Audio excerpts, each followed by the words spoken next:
In this video, we will walk through the process of how to create a professional learning course and give credit. You'll need to log into Eduphoria and click Strive.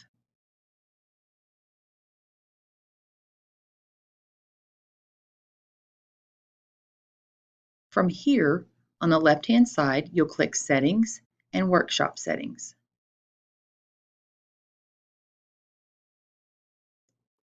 Under Course Management, you may or may not have the option for courses, but you will have the option for school courses, and we'll be using the school courses section for this video. So click School Courses, and then at the bottom of your screen, you'll see an option to create a school course. Click that button, and it will start you through a wizard to set up your professional learning course. At the beginning of the wizard, you'll make sure that it says New Empty Course and click Next. From here, you'll give your course a title and a description if you would like it. This is not a required piece to set up the course. You may or may not have to select your school in the drop-down. Click Next. Then you'll assign the date and time for this particular course. You can either type it in the box or you can click the little icon, the calendar icon on the outside of that box and select the date. Let's say we did this back in August 20th and it started at 8:30. We'll click Set Time, and then it automatically in the End Date and Time section will give you the same date and will give you a 3-hour increment for the end time. If that's not correct, you can again highlight this and type in the correct time or click the calendar icon and select the time at the bottom. So we'll say that this class lasted all day. So we'll say 4 p.m.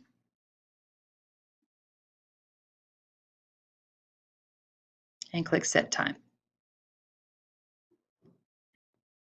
Your course has been created, and now we want to edit the course. So we'll click Begin Editing Course, and it will take us to a new window. From here, you have several tabs that we'll go through. The Overview tab just lets you see the name of the course, if you gave it a description, the start and end times, any locations for the meeting. We haven't set those yet. It will show you the credits and the goals that are attached to this particular course, and if there's a course instructor. Let's click the Setup tab to enter all of the details for this particular course. In the course description section, you can click that title, and in this piece you'll see the title and description. So if you need to make adjustments here, if maybe you need to add a description or change the description, you can do that. I always recommend that if you make a change in a section that you automatically go up here and click Save. Be an oversaver. In the next section, you have sessions and locations. If this is on your campus, you really don't have to worry about selecting a location. But if it's not on your campus, you'll want to click the Sessions and Locations area, and then on the right-hand side, click where it says Location. And then at the bottom of the screen, you'll select where it's located. So maybe it's at the administration building for my campus. Maybe I've reserved that room. Then you just click Save, and it will add that location then to this particular course. If you're not requiring your staff to sign up for this course, you don't have to worry about publication dates, because you'll go in and you'll enter or enroll your teachers and then print the sign-in sheets. If you want them to sign up themselves, you'll want to make sure that you go into publication dates and that you make sure that these dates are in line with when you want your teachers to see the course listed in Eduphoria. So what you might want to do is the day that you're creating it, go ahead and make that the day that it will be published and that staff will be able to register. That way there won't be any delay in them being able to access the course. Because I'm doing a course that is in the past, I don't have to worry about publication dates. If you want to select an instructor here, you can. You don't have to. The selecting an instructor just allows someone else to be able to print a sign-in sheet.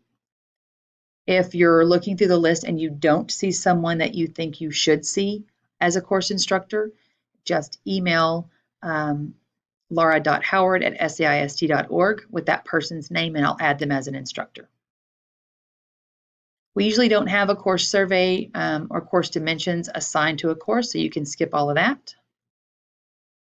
And we'll move to the credits and categories. Under course credit, you'll want to type in the type of credit that your participants will receive after completing this course.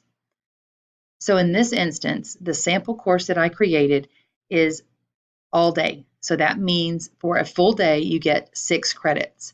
If it were a half a day session, they would get 3 credits. And let's say in this course, it's relating to curriculum and instruction. So I'm going to move over to the curriculum and instruction section, and I'm going to type a 6 here for the number of credits that they receive for this particular course. If this course is done during non-contract time, that means if it was done in the summer before contracts started for teachers, or if it was done after hours, maybe you're doing a book study every Wednesday evening, and you want to make sure that they get non-contract time for that. You'll want to put that in this non-contract time slot. So if this fell outside of contract time, I would put a 6 here because I would want it to match the number of credits given in the curriculum instruction. And it doesn't mean they're getting 12 credits for this course. That means they're only getting 6, but it's just broken down into different credit types. The last one that you want to make sure you put in every time is this Texas SBEC CPE. I'm going to put a 6 down here as well.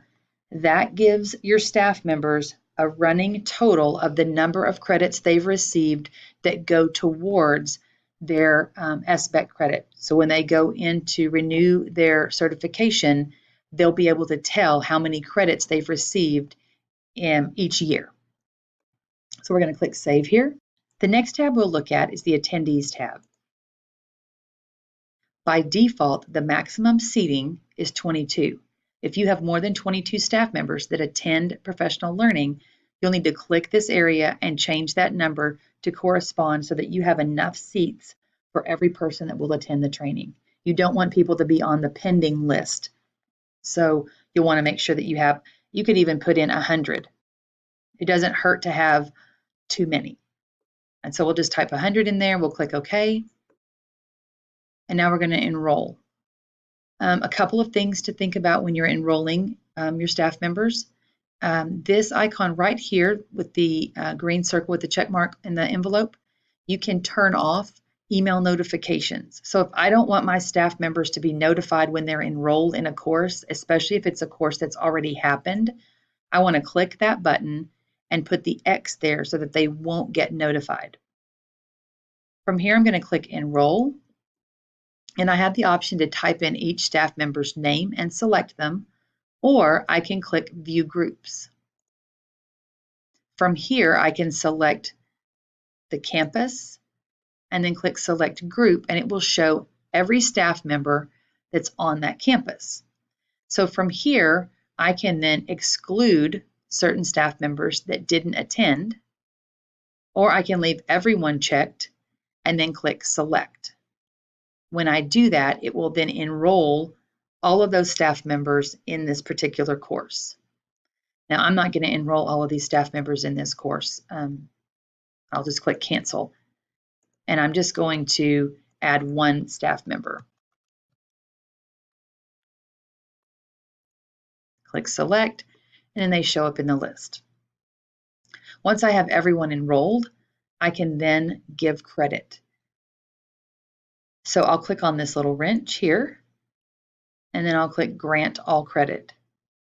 Okay. If you had someone that you had enrolled in the course and for some reason they weren't able to attend, you have 2 options. You can either mark them absent or you can unenroll them. So I can right-click on this participant's name and I can click Mark Absent from the course or unenroll them from the course. If you accidentally put someone in that you didn't mean to, you knew they weren't going to be there, you could just right-click and click Unenroll. If you want to track to know who didn't show up, you want to make sure that you mark them absent, and you want to do that before you grant attendees credit. right? So if I needed to mark this person absent, I would just click Mark Absent. A little X would show up next to their name. I'm going to right click and I'm going to mark them absent or active again.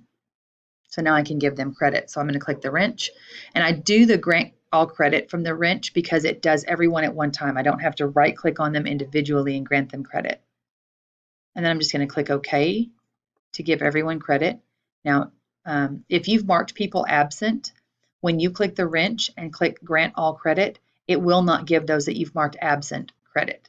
But if you don't mark people absent and they truly were absent, and then you go in and grant all credit, it's going to give them credit anyway. So make sure you do your absences first if you have any. Once you've done this, you're going to make sure that you go up here to the top and you mark it complete. If you don't mark it complete, people don't receive credit.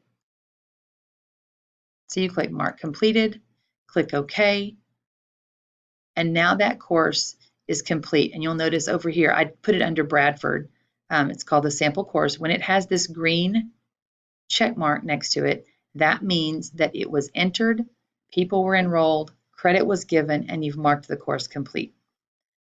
If you're ever unsure about what credit you've given or what the course includes, you can always go to the Overview tab and you can see everything that you have assigned to this particular course. So you can see the date and time for both start and end. You can see the course meetings and locations. You can see what type of credit was given and if there's a course instructor assigned to it. Two things I'd like to share with you about course creation is once you've created a course, especially if you create the course before it actually happens, you have the option to print a sign-in sheet. So once you've enrolled everyone, you can come up here to the top and click this printer icon, and then you can click print sign-in sheet, and then it gives you a little wizard over here on the side. Just click next, and then print sign-in sheet, and it's going to open up a PDF.